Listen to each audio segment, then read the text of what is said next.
అయితే వచ్చేసి మనం శ్రీమద్ భాగవతం ప్రథమ స్కందం ప్రథమ శ్లోకంపై మన చర్చను కొనసాగిస్తాం. అయితే వ్యాస మహర్షి ఈ భాగవతము రాయడం లేక రచించడం ప్రారంభించడం ఉందే ఫస్ట్ శ్లోకంలోనే ఈ మొత్తము గ్రంథంలో ఎవరి విషయము చెప్పడం జరుగుతుంది. అది చాలా స్పష్టంగా చేస్తుంది. ఆ విషయాన్ని చాలా క్లియర్ చేస్తుంది, స్పష్టం చేస్తుంది. ఎందుకంటే ఎవరి విషయం అయితే చర్చించడం జరుగుతుందో ఆ వ్యక్తి విషయం తెలుసుకోకపోతే ఆ వ్యక్తి ఎవరో ఏమవుతుంది, వ్యక్తిని అర్థం చేసుకోలేకపోసరికి వ్యక్తి యొక్క లీలను మనం అర్థం చేసుకోలేదు. ఇది మనం సిద్ధాంతం అర్థం చేసుకోవచ్చు. ఒక వ్యక్తిని అర్థం చేసుకోలేమంటే ఆయన ఒక కార్యకలాపాలను మనం అర్థం చేసుకోలేదు. నేను ఎప్పుడు ఉదాహరణ ఇస్తుంటాను. రోడ్ మీద మనం నడుస్తాము, ఒకడు వచ్చి మనను రెండు ఈస్తాడు, బూత్ మాటలు పెడతాడు. ఇప్పుడు మన స్పందన ఏముంటుంది, మనం కూడా తిరిగి ఆ వ్యక్తిని రెండు వీగడానికి వెళ్తాం, చేయలేవడతాము. కానీ సడన్గా అక్కడ అందుబాటులో వ్యక్తి వచ్చేప్పుడు వీడు పిచ్చోడు, వీడు ప్రతిరోజు ఇట్లా చేస్తాడు, వచ్చిన పోయినా ఇట్లనే వచ్చిపోయే వాళ్ళకు ఇదే విధంగా బూత్ మాటలు పెడతారు, ఇదే రాళ్ళతో మన ఏంటో ఖచ్చితంగా వస్తుంది చంపుతూ ఉంటాడు అని మనం తెలుసుకున్నాం. మనకి ఏమవుతుంది, మన కోపము కొండెక్కిన కోపము పంక్చర్ అయిపోతుంది, కిందికి వచ్చేస్తుంది. ఎందుకంటే మనకు అర్థమైపోయింది ఆ వ్యక్తి ఎవరు, పిచ్చోడు. సో కనుకనే పిచ్చోడు అని తెలిసేసరికి ఏమవుతుంది, ఆ వ్యక్తి యొక్క కార్యకలాపాలు మనము సీరియస్ తీసుకోము. అదేవిధంగా మనము కృష్ణ ఈ వ్యక్తి ఎవరో అని మనం తెలుసుకోకపోతే ఏమవుతుంది, కృష్ణ యొక్క లీలలను మనం ఒక సాధారణ మానవుని లీలలాగా అంటాం. ఆయన లీలను సాధారణ మానవుని లీల అంటాము, ఇంకా ఆయన ఒక సాధారణ మానవుడు అంటారు. దానివల్ల ఏమవుతుంది, మొత్తము జీవితం యొక్క లక్ష్యమే మనము తప్పించుకుంటాం. కృష్ణుడు జన్మ కర్మచమే దివ్యం, నా జన్మము నా కర్మము ఎటువంటి దివ్యమైనది. జన్మం మరి కర్మము ఇది దివ్యమైనది. ఎట్లా తెలుసు దివ్యమైనది, ఏవం యో జానాతి తత్వతః, ఎవరైతే వీటిని ఉన్నట్టు తెలుసుకుంటారు, యథార్థంగా తెలుసుకుంటారు. ఏవం యో వేతి తత్వతః త్యక్త్వా దేహం పునర్జన్మ నైతి మామేతి అర్జున. అర్జున, ఆ వ్యక్తికి తిరిగి మళ్ళీ ఈ భౌతిక ప్రపంచంలోకి వచ్చే అవకాశం ఉండదు ఈ దేహం వదిలిపెట్టిన తర్వాత. మనమందరము అంటే ఈ భౌతిక ప్రపంచంలో అందరు దేహం వదిలిపెట్టిన వాళ్ళు మళ్ళీ తిరిగి వాళ్ళకి మళ్ళీ కొత్త దేహము పొందుడే వచ్చేసుడు తిరిగి. కానీ భగవంతుని యొక్క లీలలను, భగవంతుని యొక్క కర్మలను, అంటే భగవంతుని యొక్క జన్మం విషయం మనం యథార్థంగా అంటే ఉన్నట్టు అర్థం తెలుసుకుంటే మనకు తిరిగి మళ్ళీ జన్మించే అవకాశం ఉండదు. ఎందుకంటే ఆయన పుట్టుకం కానీ ఆయన కర్మలు కానీ ఇప్పుడు దివ్యమైనవి. నా జన్మము మరియు నా కర్మలు ఎటువంటి ఇవి దివ్యమైనవి, సాధారణ కాదు. సో కనుకనే ఈ మొట్టమొదటి శ్లోకంలోనే ఈ మొత్తము శ్రీమద్ భాగవతంలో ఆ 18,000 శ్లోకాలల్లో ఎవరి విషయం చెప్పగలుగుతుంది, ఆ వ్యక్తిని వ్యాస మహర్షి ఈ మొట్టమొదటి శ్లోకంలోనే ఇంట్రడ్యూస్ చేస్తుంది. మెయిన్ హీరో వాళ్ళు ఈ మొత్తము శ్రీమద్ భాగవతం గ్రంథంకి హీరో ఎవరు, నాయకుడు ఎవరి విషయం చెప్పడం జరుగుతుంది. కనుకనే ఆయనను ఫస్ట్ అర్థం చేసుకోవాల్సింది. ఆయనను అర్థం చేసుకోకపోతే దాని తర్వాత మిగతా 9వ స్కందంలో మిగతా దశమ స్కందం వరకు 9 స్కందంలో ఎన్నో విషయాలు ఉన్నాయి. ఇక దశమ స్కందం వచ్చేసరికి మీరు సాధారణ బాలుడే, జనాలు ఏం చేస్తారు అయితే వాళ్ళు అపార్థం చేసుకుంటారు. రెండోది అపార్థం అయ్యేసరికి వాళ్ళు నిందిస్తారు. వాళ్ళు అపార్థం చేసుకున్నా నిందించిన వాళ్ళ గతి ఏంటి? నరకం పట్టదు. సో కనుకనే వ్యాస మహర్షి ఈ కలియుగంలో బద్ధజీవులకు నరకము వెళ్ళే అవకాశంని ఏడుస్తుడు అక్కడనే ఖండిస్తుడు, ఆపేస్తుడు ఈ మొట్టమొదటి శ్లోకం ద్వారా. కనుకనే ఎవరి విషయము రాయడం జరుగుతుంది. ఇది చాలా ఇంపార్టెంట్ ఉంది. మనము ఒక చర్చను ప్రారంభించినప్పుడు ఆ చర్చలో ఒక టాపిక్ని, ఆ విషయాన్ని ఫస్ట్ ఇంట్రడ్యూస్ చేయాల్సింది. ఇది ఎస్ఏ రైటింగ్ ఉంటుంది, ఇంట్రడక్షన్. మనం ఒక ఎస్ఏ ఏమంటుంది కదా, వ్యాస రచన రాసినప్పుడు ఆ టాపిక్ని ఫస్ట్ ఇంట్రడ్యూస్ చేయాల్సింది, దాని తర్వాత టాపిక్ని వివరించాల్సింది, దాని తర్వాత టాపిక్కి వెళ్ళి మనం నేర్చుకునే పాఠము, దాని తర్వాత దానికి వెళ్ళి దాని మోటో, ఇవన్నీ అది ఒక భాగము. కనుకనే వ్యాస మహర్షి కూడా శ్రీమద్ భాగవతం రచించినప్పుడు ఆయన ఏమిస్తుంటూ ఇది ఎవరి విషయం, ఈ భాగవతం నాయకుడు ఎవరు? శ్రీకృష్ణ భగవానుడు. మరి ఆయన ఎవరు? సాధారణ మానవుడినా? కాదు. కనుకనే ఆయన ప్రారంభిస్తుండు దేంతో? ప్రణామాలు చెప్తూ ఓం నమో భగవతే వాసుదేవాయ. ప్రణామాలు చెప్తున్నామంటేనే ఆ వ్యక్తి ఒక పొజిషన్ అర్థమవుతుంది. మనము సాధారణ వ్యక్తికి ప్రణామాలు చెప్పాము. ఇంకా వ్యాస మహర్షి లాంటి వ్యక్తి, ఆయన స్వయమే భగవంతుని యొక్క అంశావతారం ఉన్నాడు. ఆయన ఎవరికి ప్రణామం చెప్పాడు? ఖచ్చితము ఆయన కంటే గొప్ప ఉండాల్సింది. ఓం నమో భగవతే వాసుదేవాయ. ఓం నమో భగవతే. భగవతి అంటే ఇంకా దేవుడు. ఎవరు? వాసుదేవాయ. దేవకి ఇంకా వసుదేవ పుత్రుడు. దాని తర్వాత జన్మాద్యసయత అన్వయాత్ ఇతరశ్చ అర్థేషు అభిజ్ఞ స్వరాట్ తేనే బ్రహ్మహృదయ ఆది కవయే ముయ్యంతి యత్ సురయ. ఇందాక మనం చర్చించాం ఈ 2 లైన్లు. తేనే బ్రహ్మహృదయ ఆది కవయే ముయ్యంతి యత్ సురయ. ఫస్ట్ ఏంటి? జన్మాద్యసయత. ఈ మొత్తం భౌతిక ప్రపంచంది, ఆధ్యాత్మిక ప్రపంచంది సృష్టికర్త ఎవరు? ఇతను. జన్మాద్యసత యత కదా, అన్నిటికీ మూలం ఆయననే. సృష్టి, స్థితి, లయం ఎవరు చేస్తున్నారు? తన హస్బెండ్. కనుకనే జన్మాది యస్య యథ అన్వయాద్ ఇతరతస్. అన్వయాద్ అంటే ఏంది? ప్రత్యేకించి. అన్వయ ఇతరతస్ పరోక్షం. ఆయన కొన్ని కార్యకలాపాలు డైరెక్ట్లీ చేస్తాడు, కొన్ని కార్యకలాపాలు ఇండైరెక్ట్లీ పరోక్షంగా చేస్తాడు. ఈ విషయం. దాని తర్వాత అభిజ్ఞ స్వరాట్. ఆ వ్యక్తిని తెలుసుకోవడము అంటే ఆ వ్యక్తి అభిజ్ఞ. ప్రపంచంలో బ్రహ్మాండంలో ఏ కోణకు, ఏ మూలకు, ఏ చోటుకు, ఎవరి హృదయంలో ఏం జరుగుతుందో, లేక బయట ఏం జరుగుతుందో అన్నీ ఆయనకు అవగతమే ఉంది, తెలుసుకున్నాడు. అభిజ్ఞ అనేది ఆయనకు తెలియని విషయము లేదు. కనుకని ఇవన్నీ విషయాలు ఉన్న తర్వాత మనం కంపేర్ చేసుకోవాల్సింది, పోల్చుకోవాల్సింది. మరి నా సంగతి ఏంటి? నేను అభిజ్ఞ ఉన్నానా? నేను సృష్టి చేయగలుగుతాను, ఏదో కొంచెం అంత స్థితి చేయగలుగుతాను, లయ కూడా చేయగలుగుతాను, కానీ ఎంత చిన్న.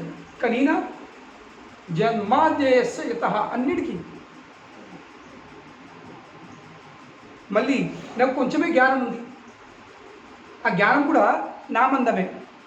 ఆ నామందం కూడా నేను పూర్తిగా లేదు. అవలేదు. మనం ఏం తెలుసుకున్నాము? మన మనసు తెలుసుకున్నాము, మన లోపల ఏం తెలుసుకున్నాము, ఏం తెలుసు? కానీ భగవంతుడు అభిజ్ఞ. మళ్ళీ స్వరాట్. స్వరాట్ అనేది స్వతంత్రుడు. మనం ఉన్నా స్వతంత్రంగా? స్వతంత్రం మనం చెప్పుకోవచ్చు, స్వతంత్రం ఉన్నది, కానీ లేవు. మనము ప్రకృతి యొక్క 3 గుణాలకు మనము అధీనులే ఉన్నాము. అంతెందుకు, మన కుటుంబ సభ్యులపై అధీనమే ఉన్నాం. మనం ఎన్ని తలుచుకున్నా కానీ చేయొచ్చా? స్వతంత్రంగా లేదు.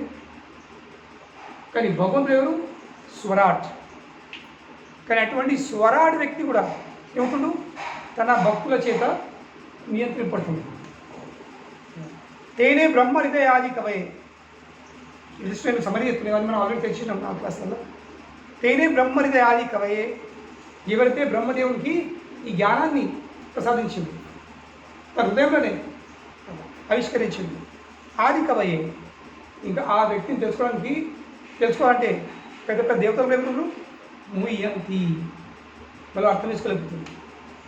ముయ్యంతి యత్ సూరయ. సూర్య అంటే ఎవరు? దేవతలు. బ్రహ్మదేవుడు కూడా భగవంతుడు అర్థం చేసుకోలేడు, ఇంద్రుడు అర్థం చేసుకోలేడు. అంటే 33 కోట్ల దేవతలు కూడా ఆయనను అర్థం చేసుకోవడం సాధ్యం కాదు. ఆ వ్యక్తి విషయం చర్చలు. ఇది ఆ భగవంతుడు. తేనే బ్రహ్మ హృదయ ఆది కవయే ముయ్యంతి యత్ సూరయ. ఈ 2 లైన్లు మనం చర్చిస్తుంది.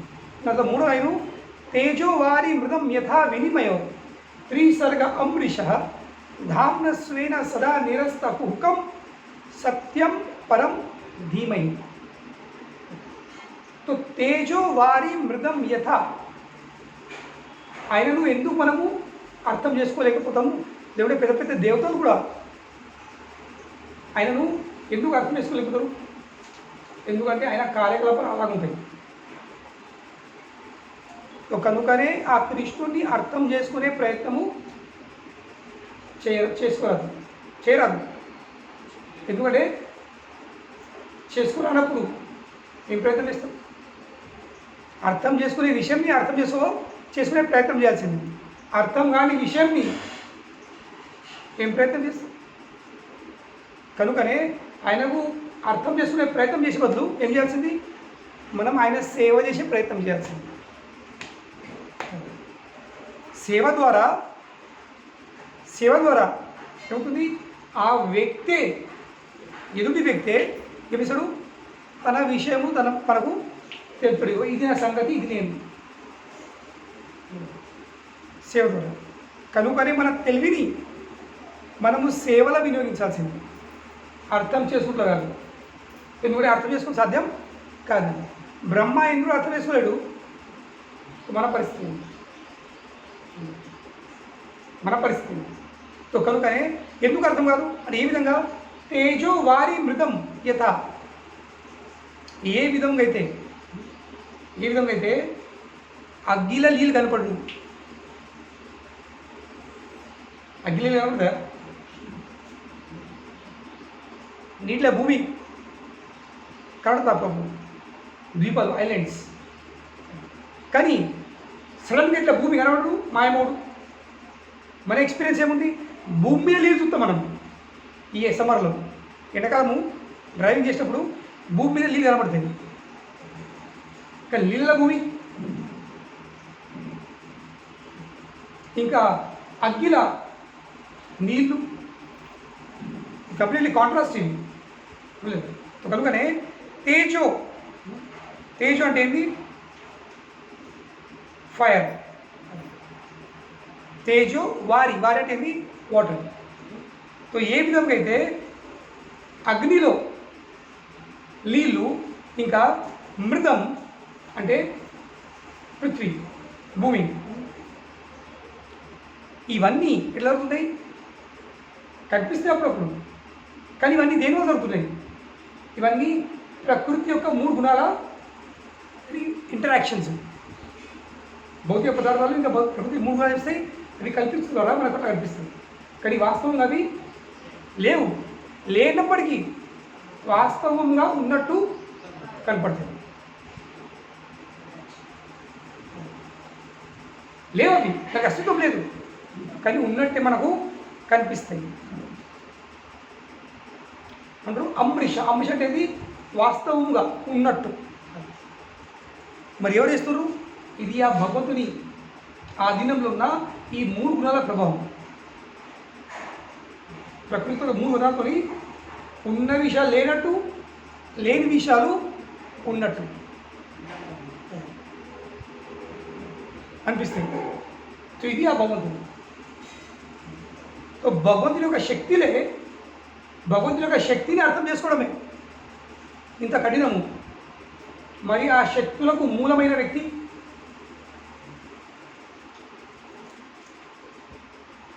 ఎట్లా తెలుసు? Not possible.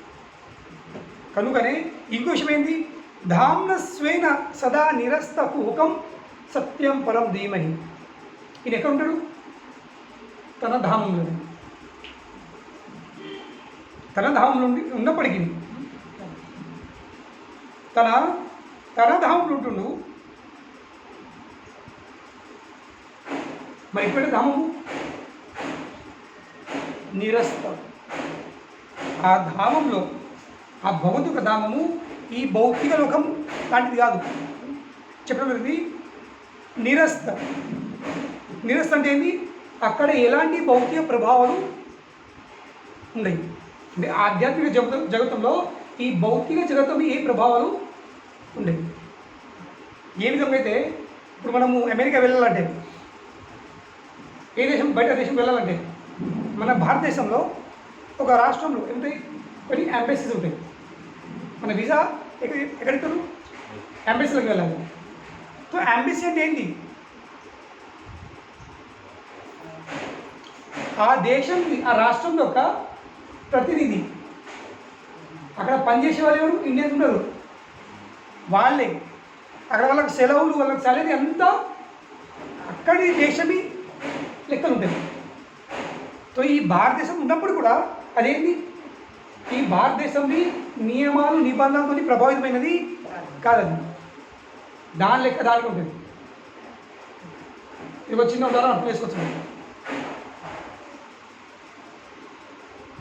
అదేవిధంగా ఆధ్యాత్మిక జగతముకు ఈ భౌతిక ప్రపంచమే ఏ నియమాలు వర్తించవు. పనిచేయి. ఎందుకంటే ఆధ్యాత్మిక జగతము ఇది భౌతిక జగతం రాలేదు. ఆధ్యాత్మిక జగతం నుండి భౌతిక జగతం ఉద్భవిస్తుంది. కనుకనే అవిటి ప్రభావం సాధ్యమే కాదు. భౌతిక లోకమే నియమాలు నిబంధనలు ఇక్కడైతే చూస్తున్నామో అక్కడ అలానే ఉండొచ్చు. నో, దాని క్యాలిక్యులేషన్స్, దాని లెక్కలు, దీని లెక్కలు కంప్లీట్లీ అపోజిట్. ఇప్పుడు మనం కదా ఓం పూర్ణమద పూర్ణమిదం పూర్ణాత్ పూర్ణం ఉచ్యతే పూర్ణస్య పూర్ణమాదాయ పూర్ణాదేవ విశిష్యతే. విశ్వకం చెప్తుంది భగవంతుడు పూర్ణుడు, కంప్లీట్. ఆ పూర్ణంలోకి వెళ్ళే ఏది వెళ్ళినా కానీ అది కూడా పూర్ణము. ఆ పూర్ణం వెళ్ళిన తర్వాత ఇది ఉన్న కూడా పూర్ణమే ఉంటుంది. ఇప్పుడు 10 - 1 = 9 లేదు, ఇది మనకు తెలుసు. ఇది భౌతిక లోకం క్యాల్కులేషన్. 10 - 1 = 9. కానీ ఆధ్యాత్మిక లోకం క్యాల్కులేషన్ ఏంటి? 10 - 1 = 10. మళ్ళీ ఆ 1 కూడా 10. నార్మల్గా 10 లెక్కలు 10 తీసేస్తే 0 అవుతుంది, అవును. కానీ ఆధ్యాత్మిక ఒకటి ఏంటి? కృష్ణుడు పూర్ణుడు, ఆయన సృష్టి కూడా పూర్ణమైనది. ఆ పూర్ణం బయటపడిన తర్వాత ఇది ఉన్నది కూడా పూర్ణం ఉంటుంది. ఎట్లా తెలుసు? ఈ బుర్రతోని, ఈ భౌతిక వస్తువులతో తయారైన ఈ బుర్రతోని ఆ ఆధ్యాత్మిక విషయాలను అర్థం చేసుకోవడం సాధ్యం లేదు. అర్థమవుతుంది కేవలము సమాధి స్థితిలో. సమాధి స్థితి అంటే ఏంటి? ఇది కాదు, కేవలం సమాధి స్థితి అనేది ఆత్మది ఇంకా పరమాత్మ ఒక లింకు, కనెక్షన్. కానీ ఆ కనెక్షన్ ఎప్పుడైతే నేను ఎవరిని, ఆ భగవంతుడు ఎవరు, ఆయన ఇంకా నా నడుమ సంబంధం ఏముంది అని అర్థం చేసుకుంటే, ఆ సంబంధం చేసుకున్న తర్వాత ఆయనకు సేవ చేస్తే ఆ లింక్ తయారవుతుంది. ఆ రేంజ్లోకి వచ్చేస్తాం. ఆ రేంజ్లోకి వచ్చేసరికి అన్నీ ఆటోమేటిక్లీ స్పష్టంగా వినబడుతుంది. ఇప్పుడు మన ఫోను రేంజ్లో లేకపోతే వినేస్తాయా? మనం hello hello hello hello hello hello Haribol Haribol Haribol Haribol ఏం లేదు. నువ్వు హరిబోల్ హరిబోల్ అంత శబ్దం కూడా అయితే వినబడుతుంది. ఎందుకు? రేంజ్ లేదు. లేదా కొంచెం ఉంది, కొంచెం లేదు. బార్లు 1 2 1 2 ఉండేది 4 5, కానీ 1 2 అప్పుడు 1 ఇప్పుడు 2 ఇట్లా అవుతున్నాయి. మిగతాది హలో కంతి. ఇది మొత్తానికి వినబడాయి, లేకుంటే కొంచెం వినబడు. కానీ ఎప్పుడైతే మొత్తం రేంజ్ నచ్చుతామో అన్ని బార్సు 4కి 4 ఫుల్ చూపెడతారు. ప్రతిదీ క్లియర్ కాన్వర్సేషను సంభాషణ చాలా స్పష్టంగా ఉంటుంది. సో అదేవిధంగా ఎప్పుడైతే జీవి ఆ కృష్ణుని రేంజ్లో నచ్చుతుందో, ఆ పరిధిలకు ఆ నెట్వర్క్ నచ్చుతుందో ఏమవుతుంది, అప్పుడు ఆ భగవంతుని యొక్క ప్రతి ఒక్క ముచ్చట, ప్రతి ఒక్క సూచనలు ఆ జీవికి స్పష్టంగా వినబడతాయి, అర్థమవుతాయి. ఇంకా ఆ వ్యక్తి అదే విధంగా కార్యం చేస్తుంది, కర్మలు చేస్తుంది. కానీ లౌకిక దృష్టిలో లౌకిక భావనతో కలిగి ఉన్న వ్యక్తి ఆ దివ్య స్థితిని అర్థం చేసుకోలేడు. ఇట్లా ఎందుకు వేస్తుండేనా, ఇది ఇట్లా ఎందుకు వేస్తుండు, ఎందుకంటే ఆయన చేసేది సూచనలు ఇంకో లోకంకి వెళ్తుండేది లేదా. ఈ లోకంకి చెందిన వ్యక్తులు ఆ లోకం కార్యకలాపాలను అర్థం చేసుకున్నారు. వాళ్ళ లెక్కలే వేరు ఉంటుంది.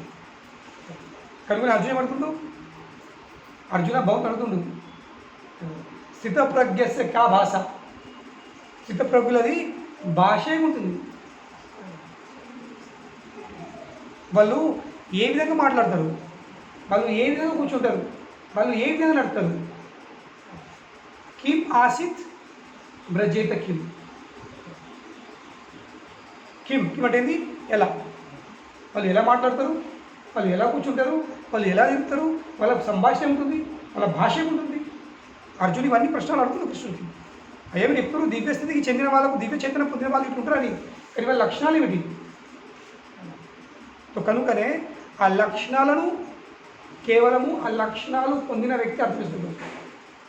ఇంగ్లీష్ అంటారు it takes one to know one. అవులేదు,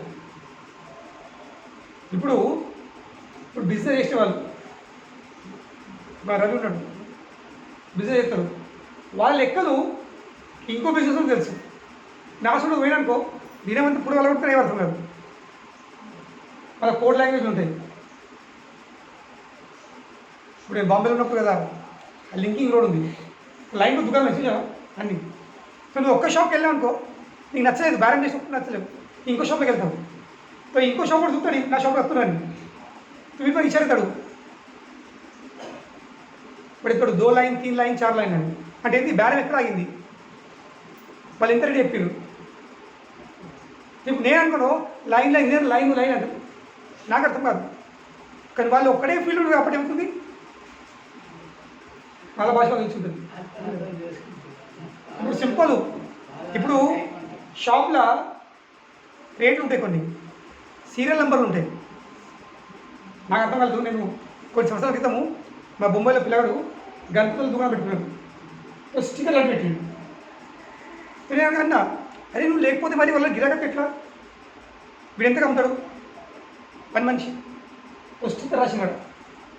sticker కోట మరి ఇట్లా ఉన్నాయి, నువ్వు రేటు బేరం చేస్తే ఆ నంబర్లు ఉంటాయి, ఆ నంబర్లకు వెళ్ళే ఈ నంబర్లకు వెళ్ళే ఈ నంబర్ వరకు ఆ మధ్యలో నువ్వు అమ్ము, దానికి తక్కువద్దు. ఇట్లా నా ఎక్స్ప్లెనేషన్, ఈ నెంబర్ ఉన్నాయి కదా మినిమం ఇంత, ఇక మ్యాక్సిమం ఎంతనే కావచ్చు, కానీ మ్యాక్స్ ఇంత అని కోడ్ నెంబర్ అంటారు.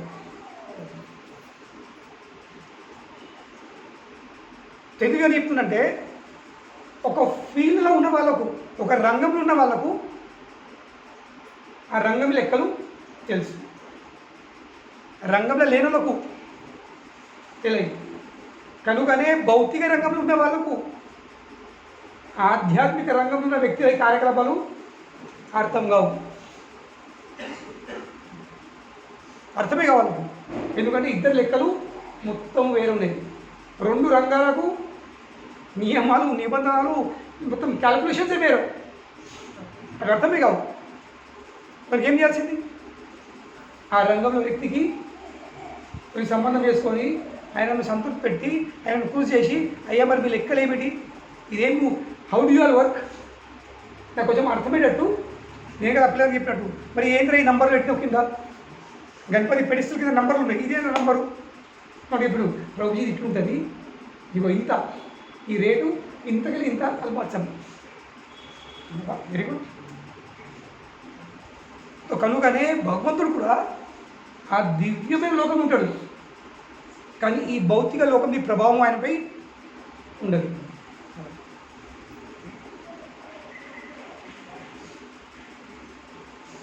ఈ భౌతిక గుణాలు ఆయనపై ఎన్నో కూడా ప్రభావం చూపు. ఇది చాలా ముఖ్యమైన విషయం. ఎందుకంటే ఎవరైతే ఈ భాగవతం ఈ ప్రథమ స్కందాలను అర్థం చేసుకోక, ప్రథమ స్కందము ఇంకా మిగతా 9 స్కందాలు అర్థం చేసుకోక చక్కగా దశమ స్కందం వెళ్తారు అనుకో, బయట జనాలు భాగవత సప్తాలు చేస్తారు. ఎస్పెషల్లీ బృందాలు అడిడు నార్త్ కై మొత్తం భాగవత సప్తాలు నడుపుతుంటాయి. సో చర్చించే విషయం ఏంటి? రాసలీల. ఎందుకంటే వినేవాళ్ళు కామ పిశాచులు, వాళ్ళకు ఎటువంటి విషయాలు వస్తాయి? కామంతో సంబంధించిన విషయాలు వాళ్ళు ఎవరు ఇష్టపడతారు, వాళ్ళ చర్చ అది ఉంటుంది. సో కనుకనే వీళ్ళేం చేస్తారు, దాన్ని కొంచెం స్పిరిచువలైజ్, కొంచెం కృష్ణుని కామ లీలలు విందాం మనం. కానీ నువ్వు కృష్ణుని అర్థం చేసుకోలేవు. కనుక ఏమవుతుంది, నువ్వు కృష్ణుని ఒక సాధారణ మానవుడు అనుకొని ఆ సాధారణ మానవుడు ఆ గోపికలు ఏం తిరుగుతుండు. ఆ కృష్ణుడు కూడా నాలంటే ఒక కామ పిశాచుడే కావచ్చు అని అనుకుంటాం. కానీ ఆ వ్యక్తిపై కామము ఇది భౌతిక లోకంకి చెందిన విషయం ఉంటాం, ఆధ్యాత్మిక లోకం విషయం కాదు అది. ఆధ్యాత్మిక లోకంలో కామం అన్నది లేదు. ఆ వ్యక్తి ఈ భౌతిక ప్రపంచం యొక్క నియమాలతోని ప్రభావితం కాదు. ప్రకృతి యొక్క 3 గుణాలను సృష్టించేవాడు ఆయన. మయాధ్యక్షణ ప్రకృతి సుయతే సచరాచర. ఆయన ఆధ్వర్యంలో ఈ ప్రకృతి యొక్క 3 గుణాలు పనిచేస్తున్నాయి. తన ఆధ్వర్యంలో ఉన్న గుణాలతో ఆయన ఎన్నడూ ప్రభావితము కాడు. ఇది అర్థం చేసుకోవచ్చు. మనము అవిటితో ప్రభావితం అవుతాం, ఎందుకంటే మనము అవిటికి మూలం కాదు. కానీ భగవంతుడు అట్లా కాదు. భగవంతుడు ఆయన మూలం కాబట్టి ఎన్నడూ కూడా సృష్టికర్తపై ప్రభావం చూపు. కానీ సరిగా అర్థం చేసుకోలేము కృష్ణుడు. కనుక అటువంటి కథలు ఎన్నడూ ఇష్టపడతాం. కృష్ణుడు కూడా కామపిశాచుడే కావచ్చు అనిపిస్తుంది. కాదు, కృష్ణుడు కామపిశాచుడు కాదు. కామము ఆయనను దూరం దాకా స్పర్శించలేదు అంటారు. కామము ఇంద్రుడు భగవంతుని యొక్క అంశావతారము నరనారాయణ ఋషి. వీళ్ళిద్దరు బద్రీనాథ్లో బద్రికాశ్రమం ఇద్దరు ఏమిస్తారు, తపస్సు చేస్తారు. ఈ భూలోకంలో ఎవరైనా తపస్సు చేస్తూ ఉంటాయి, ఒక వ్యక్తి ఇప్పుడు డిస్టర్బ్ అవుతూ ఉంటాడు. ఎవరు? ఇంద్రుడు. ఎందుకు? Insecure feeling. ఈ భౌతిక ప్రపంచంలో గుణమైంది అభద్రత భావం, ఇన్సెక్యూర్. ఆయన వస్తే నా పరిస్థితి ఏంది, నా కుడిచి పోతుందేమో లేదు. ఎక్కడ ఏ రంగమైనా కానీ మన పక్కన దుకాణం పెట్టుకొని అయ్యో నాకు గిరాకు వద్దండి. దుకాణం ఎందుకు? మనతో జస్ట్ 5 నిమిషాల కార్ పార్క్ చేయని అటు ఎందుకు? గిరాక దుకాణం కాదు, 5 నిమిషాలు పార్క్ చేస్తుంది. ఈ భౌతిక ప్రపంచంలో అందరికీ బద్ధ జీవునితో ఒక లక్ష్యం ఏంటి? Insecure feeling. వాళ్ళు వస్తున్నారు, వాళ్ళు చేస్తున్నారు, నా పదవి ఏమవుతుంది, నా కృషి ఏమవుతుంది. సో ఇంద్రుడికి ఎప్పుడు ఇదే ప్రాబ్లం. ఈ భూలోకంలో ఎవరు తపస్సు చేసినా కానీ ఇప్పుడు ఈ తపస్సు చేస్తున్నాడు, నేను ఇంద్ర పది కోసం ఎత్తునొచ్చు, నా కూర్చోతుంది, వాడి అయితే మరి నా పరిస్థితి ఏంటి? కనుకనే ఈ అభద్రత భావం చేయబట్టి ఆయన ఏమిస్తుంటాడు, ఎప్పుడు డిస్టర్బెన్స్ చేస్తూ ఉంటాడు ఇంద్రుడు. ఆ ఋషిని తపస్సుని ఎన్నడు సక్సెస్ విజయవంతము కానీ భంగం చేసిస్తాడు. ఎట్లా? సింపుల్ మార్గం ఒక్కడే, సొల్యూషన్ ఒకటి ఉంది. అప్సరను పంపిస్తాడు, కొర్రి భంగం చేయండి. సింపుల్, ఒక్కడే. ఏదైనా ప్రాబ్లం కానీ ఒక్కడే బాణం, వాళ్ళు పడిపోయిందా కదా, ఇక నా కుర్చీ మాత్రం ఫిక్స్, సేఫ్. ఇది రాజకీయం అంటారు. ఇంకో వ్యక్తి మన కుర్చీకి రావట్లేదు అంటే ఏం చేయాలండి, అని పడగొట్టాలి. ఇదో విధంగా ఆ విధంగా మంది ఏదో కారణం చేసి నువ్వుకెళ్ళా అవుట్ సీన్లోకి పడి తీయాలి భౌతికంగా చెప్తాయి కదా ఏదో నిందలు ఉట్టియాలా లోకల్ వెళ్తారు ఏదో నిందలు ఉంటారు ఓ స్కాండల్ అని పెరుగుతారు వచ్చేసి అనుకో ఓట్ బ్యాంక్ పోతుంది మళ్ళీ నెక్స్ట్ ఎలక్షన్లో వాడు పడిపోతారు బస్ ఇక నేను సేఫ్ ఇక కనుకనే ఇందులో ఏం చేసిండు అప్సర్లు పంపించిన ఒక్క కాదు మొత్తము సైన్యంని ఎందరు అప్సర్లు ఉన్నారో అందరినీ officer on special duty Z security కదా పుత్తూరుతో ఏమైనా గొడవలు కానీ ఇంత లోకల్ పోలీస్ వస్తారు కానీ పెద్ద రైట్స్ కానీ దళాలు కమాండోస్ వస్తారు ఎందుకు వాళ్ళు స్పెషల్ లోకల్ పోలీస్ ఏం చేయగలరో కమాండో చేసిస్తారు అదేవిధంగా ఇంద్రుడు అర్థమేశ్వరుడు ఈ తపస్సు చేసిన వాళ్ళు సాధారణ వ్యక్తులు కాదు కనుకనే ఈ సాధారణ అప్సర్లో వీళ్ళు తపస్సు భంగమైనది కాదు కనుకనే మొత్తం టీంని పంపించాడు అప్సర్లను మేనక రంభ వీళ్ళందరూ మొత్తం టీం ఉంది తెలియదు పేర్లు పంపించడానికి సరే ఏమయ్యా ఏం చే ఉంది ఇద్దరు పోనీ సో వీళ్ళు తన మొత్తము శక్తితోని తన కళలతోని ఏముండే వాళ్ళ దగ్గర శక్తి సామర్థ్యంతో వీళ్ళ తపస్య భంగం చేసే ప్రయత్నం చేసింది కానీ వీళ్ళిద్దరిపై ఎవరు కూడా ఒక్క సెకండ్ కూడా ఇట్లా కళ్ళు తెరలేదు వాళ్ళ తపస్యం కొంచెం కూడా కదలేదు వీళ్ళు ప్రయత్నం చేసి చేసి చేసి చేసి చేసి బ్యాటరీ డౌన్ పడిపోయినారు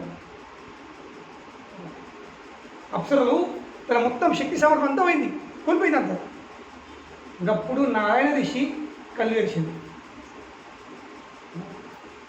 అమ్మాయిలు మీరు ఎవరు ఎక్కడికి వచ్చారు మీరేం ప్రయోజనం అంటే మొత్తం అన్నీ తెలుసు కానీ కూడా అంటే తెలియని విషయం ఏమిటి అభిజ్ఞ అన్నీ తెలుసు మరి ఎక్కడికి వచ్చారు ఏం పరిస్థితి మీ ప్రయోజనం ఎందుకు వచ్చారు మరి ఎందుకు ఈ నిరాశ ఎందుకు ఉన్నారు వాళ్ళు వేరే చెప్పి అయ్యా ఇట్లా సంగతి అని అప్పుడు ఓహో అప్పుడాను సరే నేతని మీ శక్తి ప్రవర్తన కాదు కానీ ఇప్పుడు నేను పనిచేస్తాను బౌద్ధ విషయంలో ఒక చిన్న ముళ్ళు తీసుకొని ఆ ముళ్ళుతోని తన తొడ మీద ఇట్లా గీసుకున్నాడు ఒక చిన్న గాయం ఆ చిన్న గీత వచ్చరికి అందులోకి వెళ్ళి తొడలోకి వెళ్ళే ఒక అందమైన అప్సర పడిపోయింది ఆ అప్సర అందం చూసి వీళ్ళు వచ్చిన అందరూ అది నల్లబొగ అయిపోయింది వీళ్ళందరూ మేము చాలా అందంగా ఉన్నాము కానీ భగవంతుని తొడలకి వెళ్ళిన అమ్మ అప్సర చూసరికి వీళ్ళందరికీ చిక్కు అనిపిస్తుంది అరే మేము దేని పనికిరాను అని అప్సర పేరేంటి ఉరువశి ఉరు అంటే తొడ సంస్కృతిలో తొడను ఉరు అంటారు ఉరువశి తన తర్వాత ఏం చెడు సరే మీరు ఓన్రి ఇంకా మీతో పాటు ఇంద్రునికి నా తరపున గిఫ్ట్ ఉర్వశి ఇప్పుడు నువ్వు స్వర్లోకంలో నువ్వు ఉర్వశి పంపించాడు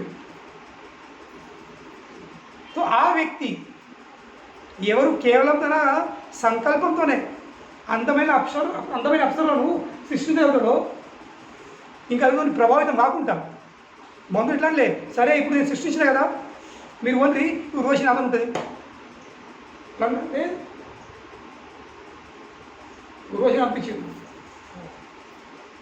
శ్రీమద్ భాగవతంలో ఎప్పుడైతే యుద్ధం తర్వాత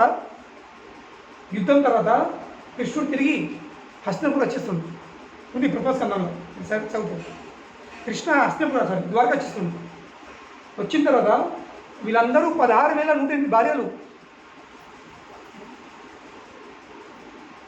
వీళ్ళందరూ నిలబడి కృష్ణునికి సైగలు చేస్తున్నారు అంటే ఎటువంటి సైగలు దేనివల్ల అయితే కృష్ణుని కాముని వాళ్ళు తెలుసు వాటి అజిటేట్ ఆందోళన కానీ కృష్ణుడు అట్లా చూస్తుండు దానితో ప్రభావితం లేదు ఈ భౌతిక ప్రపంచంలో ఏ మానవ పురుషుడు కొంచెం ఇట్లా అని కంటిమో కలిసరికే బాగా కలిగిపోతాడు ఇది స్త్రీ ప్రభావం కానీ వీళ్ళు కంటి బొమ్మలు కలుగుతున్నారు కళ్ళను ఆడిస్తున్నారు అన్నీ చేస్తున్నారు మొత్తము ముఖం మీద ముద్రలు పడుతున్నాయి కానీ కృష్ణుడు ఏం ప్రభావితం కాకుండా, మనసు చంచలం కాకుండా ఆయన మూడికి వెళ్ళిపోతుంది. ఇవన్నీ విషయం ఇన్న తర్వాత మనకు అంతే మనం తెలుసుకోవాల్సింది, ఈ భౌతిక లోకం వ్యక్తిన ఏ పురుషుడు కూడా ఇవన్నీ చేసుడు సాధ్యం కాదు. కనుకనే ఆయన ఆధ్యాత్మిక లోకంలో ఉంటాడు. అక్కడ ఉన్నప్పటికీ ఆయన ఎప్పటికి కూడా ఈ భౌతిక లోకం ఏ విషయంలో ఆయన ప్రభావితము కాదు. ఇది ఆ భగవంతుడు. కనుకనే అటువంటి పరమసత్యం, అబ్సల్యూట్ ట్రూత్, పరతత్వం, ఆ పరతత్వంకి నా యొక్క ప్రణామం. చివరికి వ్యాసమహర్షి చెప్తుడు, కృష్ణుడు ఎవరు? ఆ పరతత్వం, అబ్సల్యూట్ ట్రూత్, పరం సత్యం, పరం ధీమహి. పరమ సత్యం కేవలం ఆయననే. మిగతంతా ఏమిటి? Everything is false. కానీ మనం ఈ భౌతిక లోకంలో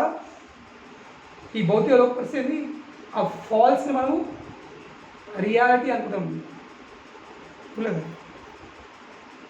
ఇది సత్యం కాదో దాన్ని సత్యం అనుకొని అని భావిస్తూ ఆ అసత్యంకి మనము లొంగిపోయి ఆ అసత్యం ప్రభావం వచ్చి మన జీవితంనే ఆ అసత్యంని సత్యం అనుకొని మనం అదే విధంగా జీవితం గడుపుతాం.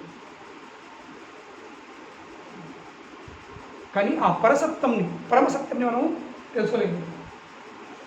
ఎందుకంటే మొత్తం వాతావరణమే ఏముంది? అసత్యం ఉంది.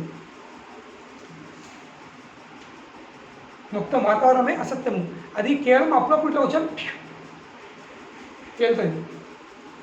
దాన్ని మనం వాస్తవం. ఏ విధంగా అయితే అగ్గిలో నీళ్ళు చూసరికి రోడ్డు మీద నీళ్ళు చూసరికి ఎట్లా ఉంటుంది? ఎస్, వాటర్ అని. ఎడార్లా ఒంటి ఏం చేస్తుంది?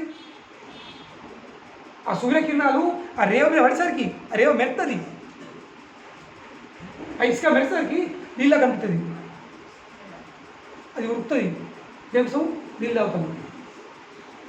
అదేవిధంగా ఈ భౌతిక ప్రపంచంలో అందరూ ఆ ఎడార్లో ఉన్న ఒంటెల్లాగానే కొంచెము అసత్యము సత్యంగా కనిపిస్తుంది. మనము ఆ వ్యక్తి పొందడానికి ఆ ప్రాప్తి కోసము మనము ఉరుకుతున్నాము. ఎస్ వచ్చే దగ్గరికి వచ్చరికి ఏం లేదు. అందరిది పరిస్థితి ఒంటేలాగా ఉంది. ఆ అసత్యమే మనకు మోటివేషన్. అసత్యం అనేస్తుంది, ప్రోత్సహిస్తుంది. ఎస్ నువ్వు చేయగలుగుతావు, నీ వల్ల అవుతుంది, కమ్ ఆన్ డూ ఇట్, చెయ్యు. కానీ అసత్యం ద్వారా ఏం లభిస్తుంది? అసత్యం ద్వారా ఏం లభిస్తుంది? ఎందుకంటే అసత్యంకి అస్తిత్వం లేదు. కనుకనే ఆ అసత్యంని పక్క వేసుకొని ఆ పరం సత్యం, ఆ పరతత్వాన్ని మనము అర్థం చేసుకొని ఆయనకు శరణాగతి కావాల్సింది. ఇది ఈ విషయాన్ని వ్యాస మహర్షి ఈ మొట్టమొదటి శ్లోకంలోనే మనకు చాలా స్పష్టంగా చెప్తుంది. సత్యం పరం ధీమహి. ఎటువంటి సత్యము? పరం. అంటే ఆయన మించిన సత్యము లేదు. ఇక there is no truth beyond him. ఆయన మించిన సత్యం ఇంకా ఏం లేదు. కానీ మనకంటది ఆయన అబద్ధము, ఆయన తప్పు, ఈ భౌతిక ప్రపంచమే సత్యం. ఇది మాయది ప్రభావం, మాయ పనిది. మాయ అంటే ఏంది? ప్రభుత్వం దాట్ విచ్ ఈజ్ నాట్. మాయ అంటే ఏదైతే లేదో అది ఉంది అని భావించుడు. కేవలం భావించుడు కాదు, నమ్ముకోవడము. కేవలం నమ్మకమే కాదు, ఆ నమ్మకంపై మొత్తము వ్యవస్థను ఏర్పడేసి మొత్తం భౌతిక ప్రపంచంలో భౌతిక వ్యవస్థ ఎంత ఆధారపడింది? అసత్యం మీద ఆధారపడింది. చూసాను ఎంత పెద్ద మోసదాం అంటే ఎంత పెద్దగా మనం ప్రాంతంలో మోసపెట్టుకుంటాం. అసత్యం ఉంది. ఇప్పుడు ఇంద్రుడు ఆయన పదవి అసత్యమైనది, అది టెంపరీ. కానీ అదే శాశ్వతం కనిపిస్తుండు, ఎప్పుడు కల్తలకు గురవుతుండు. ఎవరి పసెత్తురు, ఎవరు పోరి చూడు, పోరి ఎత్తుకుర్రి, చూసిరా పోరి, ఎవరి పసెత్తురా. అరే బాబా, నీ కుర్చీ ఉంటే చూసుకోదా, నువ్వు భవనికి కూర్చోండి కదా, పరిపాలించు. నీ అదృష్టం ఎన్ని రోజులు ఉందో అన్ని రోజులు చేస్తావు. లేదు, ఆ అసత్యమే సత్యం అనపడదు. కానీ అల్లేమవుతుంది, ఆ అసత్యంలో చిక్కిపోయి మనము సత్యం వైపు రాలేకపోతున్నాం. అసత్యంలో చిక్కిపోయి మనము సత్యం వైపు రాలేకపోతున్నాము. ఆ సత్యంకి మనం శరణాగతులు కావాలేకపోతున్నాము. ఇది అర్థం చేసుకోవచ్చు. మొత్తం ప్రపంచం ఏమంటుంది, అసత్యంలో ఎంత చిక్కి ఉన్నారు. వాళ్ళకు సత్య విషయం చెప్తే ఏ కాదు అట్లా ఉంటుంది అంటారు, లేదు అది లేదు అంటారు, లేక అదే అసత్యము ఇదే సత్యం అంటారు. ఏ విధంగా అయితే నిద్రలా మనం కలుసుతాము. నేను ఏరోప్లేన్ ప్రయాణిస్తున్నా, నేను ఇంటి తగ్గుతుంది ఇట్లా అనిపిస్తుంది. నిజంగా మనం అప్పుడు ఆ ఫీలింగ్ ఉంటుంది కలపడప్పుడు. అన్నీ అద్భుతం. అప్పుడు నేను కలుస్తున్నాను, ఒక్క క్షణం కోసం కూడా ఇది కళ అనిపించేది. ఎగురుతున్నాము, పాడుతున్నాము, తింటున్నాము, నా ఫ్లైట్ ఎగురుతుంది, బంగారీ కొండలు చూస్తాం, అన్నీ చూస్తాం. కానీ పక్కన వచ్చి లేవు లేవు లేవు టైం అవుతుంది స్కూల్కి వెళ్ళానుకో, ఎటువైంది ప్లేన్ ఎక్కలేదు, బయట బస్సు ఉంది, ఆటో వచ్చి లేవట, ఆటో ఎక్కువ, ప్లేన్ ఇది ఏం లేదు. అరే ఎవరికి వచ్చే నల్లటి ఆటో, నేను బంగారీ విమానం తిరుగుతున్నా, బంగారీ కొండలు చూస్తున్నా. ఏమిటి అండర్స్టాండ్ కనుగొనే ప్రోపైతే కదా. 2 రకాల కళలు ఉంటాయి, day dreaming and night dreaming. ఏ విధంగా అయితే మనం రాత్రి చూసే కళలు పొద్దున మెలకైన తర్వాత ఉంటే అదే విధంగా మనం దినంలో ఏమేమో చేస్తూ ఉంటాము. ఒక్క నిద్రపోయినామంటే మాకు తెలుసుండదు, నేను స్త్రీనా, నేను పురుషున్నా, ఈ దేహంతో సంబంధించిన ఏ పదవులు కూడా పొజిషన్ కూడా మాకు తెలుసుందా. అన్నింటితో కట్ ఆఫ్. నేను ఇంట్లో ఉన్నానా, నేను బయట ఉన్నానా, నేను స్త్రీనా, పురుషున్నా, నేను ధనికున్నా, నేను బిషపున్నా, నేను ఇదా, నేను అదా, నేను బక్క ఏముందో అన్నీ మర్చిపోతాను. So day dreaming and night dreaming. But day or night ఏదైనా రెండేముంది, 2 డ్రీమింగే లేదా. రాత్రి కళలు కూడా తప్పే, అసత్యమే. దినం కళలు కూడా అసత్యమే. సత్యం కేవలము ఒక్కడే, ఆ కృష్ణుడు. కనుకనే ఆ సత్యంకి మనము సత్యం పరం ధీమహి. ఈ విషయాన్ని వ్యాస మహర్షి మనకు చెప్తుంది. దాని తర్వాత ఈ భాగవతం ఏముంది, ఇలా విషయం ఏముంది, అవన్నీ ఒక్కొక్క శ్లోకని మొత్తం ఒక అధ్యాయంలో వ్యాస మహర్షి ఈ సబ్జెక్ట్ని ఇంట్రొడ్యూస్ చేస్తుంది. ఈ శ్రీమద్ భాగవతం అనే విషయము ఏముండదు, మనం క్రమక్రమంగా తెలుసుకుందాం. Thank you very much. Hare Krishna. Srila Prabhupada కీ జయ.